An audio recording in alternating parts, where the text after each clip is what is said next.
Donc ça, c'est les fameuses fioles. Oui, exactement. Dans une boîte, il y en a combien?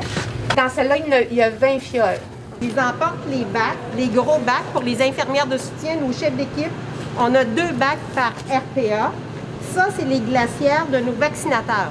On ne peut pas transporter le vaccin comme ça dans la fiole. On doit le mettre sur des ice packs et avec du papier bulle. Donc, chaque vaccinateur a sa glacière, donc il transporte ça. Et par la suite, il transporte des tables. Ça nous prend des tables pliantes pour que nos vaccinateurs puissent passer dans les passages des RPA et de pouvoir faire la vaccination de porte en porte. Vous avez le thermomètre qui est dessus, qui surveille la température qui est à l'intérieur. Donc, quand on arrive à la RPA, il y a toujours quelqu'un qui vérifie que la température est demeurée constante tout le long du transport. On sécurise le transport. Les vaccins sont toujours à l'intérieur du véhicule, bien attachés pour que ce soit sécuritaire. Pas que ça bouge dans la remorque. Pas que ça bouge, c'est ça. C'est très important que le transport soit toujours très stable. C'est très gratifiant. On sent qu'on aide le système. Donc, on est bien heureux de ça. Et là, prochaine étape, eux quittent. Deuxième étape, c'est notre personnel qui va partir dans le premier convoi.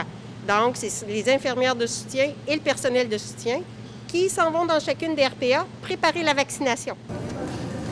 L'ensemble de mon équipe, c'est des infirmières, d'infirmiers qui sont retraités. Puis à Clinique Mobile ainsi qu'au centre de foire là, pour la vaccination de masse. Alors, s'ils n'étaient pas là, ces gens-là, je ne sais pas qu'est-ce qu'on ferait. Ils ne sont pas obligés de revenir travailler, là. Puis ils sont là à tous les matins. Fait que moi, chapeau aux retraités, puis je lui dis merci parce que je sais pas qu'est-ce qu'on ferait s'ils n'étaient pas là. Fait que... Chaque équipe a une infirmière soutien clinique qu'on appelle, là, qui accompagne là, les 5 vaccinateurs. Et elle, son rôle, en fait, là, c'est vraiment de s'assurer de la bonne coordination là, de la vaccination dans le milieu, mais en même temps de soutenir au niveau clinique l'ensemble des vaccinatrices. Donc, et bien sûr, s'il y a des enjeux particuliers, elle me les rapporte là, en temps réel, mais par la suite, quand elles reviennent de leur journée, elles ont quand même des outils de travail pour lesquels elles doivent faire quand même un bilan de la journée. Quels ont été les éléments facilitants, les bons coups? Est-ce qu'ils ont rencontré des difficultés? Quelles ont été les interventions qu'ils ont mis en place?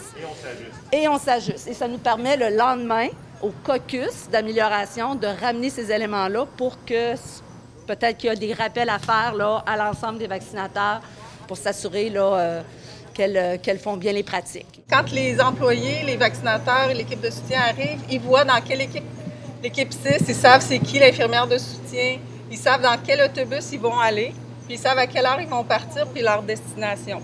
Donc, c'est clair pour eux, ils arrivent, ils regardent, ils voient où est-ce qu'ils s'en vont. Ils arrivent ici, ils s'en vont s'asseoir par groupe. Ça, c'est parfait. C'est nos chauffeurs d'autobus. Ah, c'est un beau travail, c'est valorisant. Puis les gens, c'est tous des infirmières ou des gens à la retraite qui reviennent sur le marché, fait qu'ils sont très heureux. Très heureux d'être là. Bien, c'est un bel emploi quand même, parce que c'est valorisant d'aider les gens, parce qu'on sait qu'on va faire de l'aide avec ça. On participe à la cause. Hein? Merci, bonne journée. C'est dans la 2, parfait.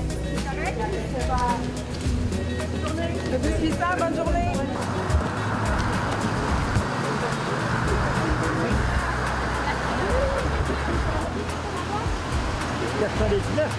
Parfait, on s'en va à la porte 99.